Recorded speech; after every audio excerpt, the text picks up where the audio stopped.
ou à l'opposé. Par ici, les brasseurs d'opinion et de vision. Les rencontres de l'air. Il n'y a pas si longtemps que ça, Marie, le gouvernement Trudeau disait non à une proposition des conservateurs de renier, ou du moins de mettre sur la glace, la taxe carbone qui s'applique sur l'huile de chauffage.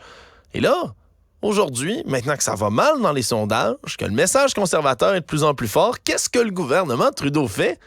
Ben, il fait exactement ce que les conservateurs demandaient il y a plus d'un an et que lequel avait été refusé par leur caucus. C'est pas bizarre, ça? Est-ce que c'est bizarre? En tout cas, écoute, c'est tout ce que je déteste de la politique, Alexandre. C'est vraiment, vraiment ce que j'haïs dans la politique. Écoute, Justin Trudeau, là, il a fait de cette politique-là une de ses politiques fortes. Là. En 2015, il a fait sa campagne électorale avec ça. Il a été élu avec ça. Il s'est drapé dans tout ce qui est politique environnementale, lutte au changement climatique. Puis là, il est prêt à renier son héritage environnemental, il est prêt à piler sur ses convictions parce que ça shake un petit peu dans son caucus, il est en descente dans les sondages, puis il y a du monde qui sont un peu pas contents, tu sais. Donc, c'est vraiment une volte-face, tu sais, comme tu dis, je veux dire, il y a un an, il déchirait leur chemise sur le fait que le Parti conservateur demandait de faire exactement ce qu'ils s'en vont faire. Donc, c'est laid. C'est laid, j'ai pas d'autre. Moi, là, quand tu penses de la partisanerie, puis de l'électoralisme avant tes convictions, je pense que tu commences à être vraiment un gouvernement usé. Puis, tu sais, c'est incroyable parce qu'il a passé des années à dire que cette taxe-là était nécessaire. Puis là, tu sais, ajoute là-dedans Stephen Guilbeault, là, son ministre de l'Environnement, qui, lui, a été vraiment un fervent défenseur de la mise en place de cette taxe-là, puis qui rejoint plein d'experts, entre autres du FMI, mais de partout, qui disent que c'est vraiment une mesure qui est super efficace. Puis là, tout d'un coup, Justin Trudeau qui dit « Ouais, ben là, on se rend compte que ça n'a pas les effets voulus. » Puis, parce que, dans le fond, la réalité, c'est que c'est vraiment dans les provinces atlantiques, du Prince-Édouard, les maritimes, du Prince-Édouard, Nouveau-Brunswick, Nouvelle-Écosse, où les gens sont furieux contre la taxe carbone parce qu'ils se chauffent encore beaucoup avec du mazout. Donc oui, tu sais, ils la voient davantage, cette taxe-là, mais en même temps, ils la retrouvent dans leur poche, là, tu sais, entendons-nous bien, là, il y a de l'argent qui revient d'un autre côté, mais il y avait de la grogne dans le caucus des Maritimes. Les députés qui représentent ces circonscriptions-là, ben, ils voient les sondages, évidemment, qui dégringolent, puis qui sont pas bons, puis là, ben là, écoute, là, t'as les attaques du Parti conservateur, en plus de ça, qui ajoutent à ça, mais tu sais, en bout de ligne, est-ce que cette décision-là va vraiment venir freiner la descente des libéraux? Moi, je pense absolument pas. Puis je pense même que ça pourrait avoir l'effet contraire, Alexandre, parce qu'ils ont tellement l'air, justement, de piler sur leurs convictions. Tu sais, ça sort de nulle part, là. C'est complètement improvisé. Justin Trudeau, il passe dans les Maritimes. Il fait « Ah, pouf, hey, je vais tirer la plug là-dessus. » Donc, il a l'air en panique, il a l'air de répondre aux attaques en fait, ça donne l'impression que les attaques du Parti conservateur font effet. Il a l'air d'être moi, je m'excuse, mais un gouvernement, j'ai jamais aimé ça, là, des gouvernements qui gouvernent en fonction, justement, seulement des sondages. Puis là, ben, ça donne l'impression qu'il est en train de faire sa politique environnementale là-dessus. Puis, tu sais, ça crée une brèche. Là, j'ai vu que Stephen Guilbeault, dans les dernières heures, il a réagi en disant « Non, on n'ira pas plus loin. » Parce que, tu sais, je veux dire, les autres premiers ministres des provinces sont pas fous non plus. Tu sais, t'as Doug Ford puis Daniel Smith de l'Alberta, tu sais, qui ont levé la main super vite en disant « Ouais, mais un instant, là, nous, là, OK, il n'y a pas beaucoup de mazout dans nos provinces, mais le monde se chauffe au gaz naturel. Donc, la taxe carbone, elle s'applique. » Est-ce que la taxe carbone, elle va être juste enlevée pour le mazout pour les gens de l'Atlantique ou elle va être enlevée pour nous aussi? Donc, c'est une grosse brèche dans la politique environnementale. Puis là, ben, tu sais, Stephen Guilbeault, il a dit non, on bougera pas là-dessus. Mais tu sais, rendu là, jusqu'où tu es prêt à piétiner sur tes convictions, là? Ben, surtout que tu fais juste donner des munitions directement, des cartouches là, dans la main de Pierre Poilievre. Pierre Poilievre, son message en ce moment, puis ses annonces qui passent à la télé, puis tout ce qui martèle tout le temps, c'est la taxe carbone, c'est de la scrap. Le seul moyen de remettre de l'argent dans vos poches, c'est de sacrer ça aux poubelles. Puis à la minute où Justin Trudeau passe des Maritimes, il fait « Ah, ben oui, c'est le seul moyen de leur redonner de l'argent. Pierre Poilievre a raison, on va scraper ma taxe carbone. » Allô? Mais je comprends même pas comment comme jeu politique, il pense que ça va le bénéficier. Je comprends même pas pourquoi c'est ça sa mesure, tu sais. OK, le monde chauffe au mazout, je sais pas. Tu sais, annonce justement un programme pour être capable de mieux électrifier le chauffage dans la place. Tu sais, donne des compensations, un crédit, abolis pas ta taxe. Abolis pas exactement ça sur quoi tu te fais attaquer. Honnêtement, je sais pas, puis on dirait pour moi que Mais c'est... ce que ça demande, tu sais, Alex, ce que ça demande, là, c'est qu'ils ont perdu le contrôle du message. Tu sais, on le dit souvent, là, je fais un petit parallèle très court, là, mais on dit que M. Legault, en ce moment, là, depuis l'élection partielle de Jean Talon, il a perdu sa boussole, puis il a perdu le contrôle du message. Là. Ça, c'est une démonstration.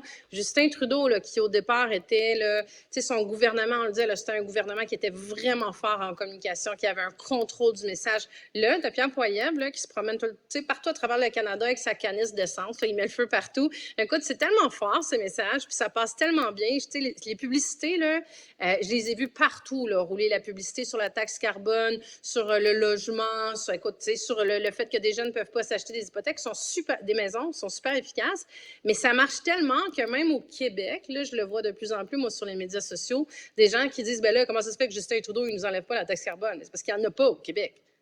Donc, tu sais, c'est dire comment ton message, le message du Parti conservateur est efficace. Puis Justin Trudeau, au lieu, je sais pas, d'essayer de contrecarrer ce message-là, il embarque dans le jeu. Donc, il lui dit, « Hey, sais-tu quoi, Pierre? T'as raison. » Ouais, puis c'est... T'as raison, je sais pas comment, en termes de communication politique, il peut penser que c'est un bon move, là. Ouais, puis c'est la même chose à chaque fois. Moi, je regarde la politique fédérale, je t'avoue, là, même si parfois ça me divertit beaucoup, moi, je ressens une profonde déprime, presque une détresse quand je regarde la politique fédérale parce que, veux pas, c'est du bipartisme, hein, la politique fédérale. Il y a plein de partis, il y en a 5 officiellement, 6 si tu prends Maxime Bernier, on va pas le compter pour l'instant, mais, tu sais, concrètement, ça va être les libéraux, ça va être les conservateurs. Le Bloc québécois gagnera pas, on le sait, c'est pas leur objectif. Le NPD, en ce moment, ne gagnera pas non plus. Les Verts, on oublie ça.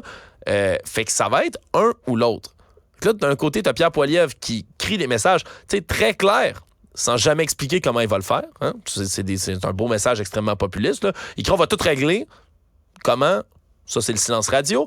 Puis de l'autre côté, tu as Justin Trudeau, on dirait, qui multiplie. Là. Puis dans le caucus libéral, tu es encore mieux placé que moi pour le savoir, Marie.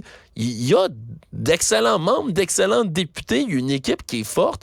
Mais quand vient le temps de passer le message uni, on dirait que ça fait des semaines que le gouvernement Trudeau se tire dans les pieds sans cesse. Hey, juste sa scène internationale dans le dernier mois. Crise avec l'Inde, décide de sortir publiquement. Ouais, l'Inde, ils ont assassiné quelqu'un sur notre territoire. OK, par quelle preuve? On vous le dit pas. Lance cette bombe-là, part. Reparle plus du message.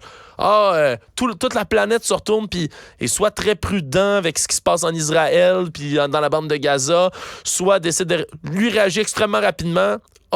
Puis après ça, on lui demande de clarifier sa position, disparaît 5 jours. C'est on dirait bourde après bourde après bourde après bourde, mais pourtant, ça va être soit les conservateurs, soit les libéraux qui vont être élus aux prochaines élections, Marie. Il n'y a pas d'autre option. Ouais, puis, mais tu sais, tu dis, je comprends pas pourquoi le Parti libéral du Canada fait ça, je comprends pas pourquoi Justin Trudeau, ça fait un bout, là, qu'on comprend plus ben où il s'en va, puis ses réactions, comme tu le dis. Tu sais, puis ça, c'est vraiment les signes, ça fait 8 ans, là, qu'il a eu sa première élection. Tu sais, c'est signe d'une certaine fatigue. Quand tu commences à perdre le message comme ça, là, puis c'est usant, la politique, c'est fatigant, là, tu sais, je suis bien placée pour te dire qu'à un moment donné, là, ça peut venir vite, là, que ta batterie, elle commence à diminuer, que tes réflexes sont moins bons, que ta vision est moins claire, mais c'est là que tu as besoin de... ou même, c'est pas tant ta batterie, mais que ta vision, tu sais, parce que tu as des messages de tout bord, de tout côté, tu as ton caucus qui te parle, tu as ton conseil des ministres, tu sais, là, on le voit qu'il y a des dissensions au caucus, il y a des dissensions au conseil des ministres, mais peut-être qu'il est dû aussi pour changer un peu son entourage. Là, je ne parle pas de remaniement ministériel, mais même son équipe rapprochée qui est à peu près la même depuis le début. Pour se donner un nouvel élan, se donner une nouvelle vision, parce que là, il y a un nouvel adversaire qui est en train de manger la haine sur le dos. Puis comme je disais, Pierre Poilievre est en train de faire des gains qui, à un moment donné, peuvent devenir irrécupérables. Tu sais, parce que les gens ne l'écoutaient pas, Pierre Poilievre, on ne le regardait pas vraiment, on ne savait pas trop c'était qui, on n'était pas intéressé tant que ça. Puis là, regarde, cet été, il a changé son look, il est devenu Joe Cool, il se promène un peu partout. Puis là, le monde se regarde, hey, c'est qui ce gars-là? Puis là, on va commencer à l'écouter. Tout le monde a vu la petite anecdote de la pomme. T'sais, on est capable de citer des choses qu'il a dit, qu'il a fait. Puis ça, à un moment donné, ben, ça devient quelque chose qui devient irrécupérable, que tu peux plus. Le gouvernement libéral va perdre le chemin, si tu veux. Là. Ouais. Justin Trudeau qui est impopulaire, puis on l'entend, là, dans son caucus, ça grogne, puis de plusieurs côtés, puis sur toutes sortes d'enjeux. Est-ce qu'il peut continuer à s'accrocher? C'est-tu encore l'homme de la situation? T'sais, Justin Trudeau, on dirait il y a 1 an ou 2, on se serait jamais posé cette question-là. C'est-tu encore... Non, c'était lui, Monsieur Canada, là, Monsieur libéral. Là, on peut-tu se poser la question? C'est-tu la fin de Justin Trudeau? Ben, écoute, moi, j'essaie de ne pas enterrer les gens avant qu'ils soient morts, là. Oui, C'est prudent de votre part, Mme Montpetit, je comprends. Surtout en politique. Puis, tu sais, en politique, je sais que ça a l'air cliché quand on dit ça, mais tu sais, ça passe tellement vite, puis les choses peuvent tellement changer dans une journée, d'une semaine, d'un mois. Il suffit que Pierre Poilievre fasse un faux bond. Mais tu sais, Justin Trudeau, c'est sûr que là, on n'est plus dans la Trudeau-manie du début, là, rappelle-toi. Et c'était fou, là, 2015, 2016, 2017, là, les gens, ça se garochait, là, à l'international pour faire des selfies avec Justin Trudeau. C'était incroyable comme phénomène. Là, tu as eu la pandémie où il est resté très, très haut dans les sondages aussi. Mais là, il manque de souffle, il manque de direction, il manque d'élan. Mais ça reste toujours le même Justin Trudeau qu'en 2015. Là, je veux dire, il n'est pas plus charismatique, puis oomph, puis wow, qui, en tout cas, à mon avis bien personnel, qu'il l'était en 2015. Donc, c'est plus une question de... Il n'appuie pas ses bons boutons. Tu as l'impression qu'il est en mode LNI à longueur de journée. Go, improvisation pour 2 sur le thème de l'Inde. Improvisation pour 5 sur le thème de l'ingérence chinoise. C'est juste comme, oh mon Dieu, je sors, puis je vais dire quoi? Tu sais, donc, c'est comme, allô, Justin, ressaisis-toi pour le bien de la nation, tu sais. Oh, OK, je m'attendais pas à la blague d'improvisation. L'improvisateur que je suis à la retraite, Marie, honnêtement, trouve ça hilarant. J'ai hâte de voir c'est quoi ça... Ouais, ben là, mais sincèrement, je pense, là, il est temps justement, là, peut-être d'un petit rebrassage, là. Si Pierre Poilievre a pu enlever ses lunettes, là, peut-être c'est le temps que Justin refasse pousser sa belle barbe poivre et sel là, de l'homme des grandes occasions, Justin sérieux. Ça peut-tu être bon?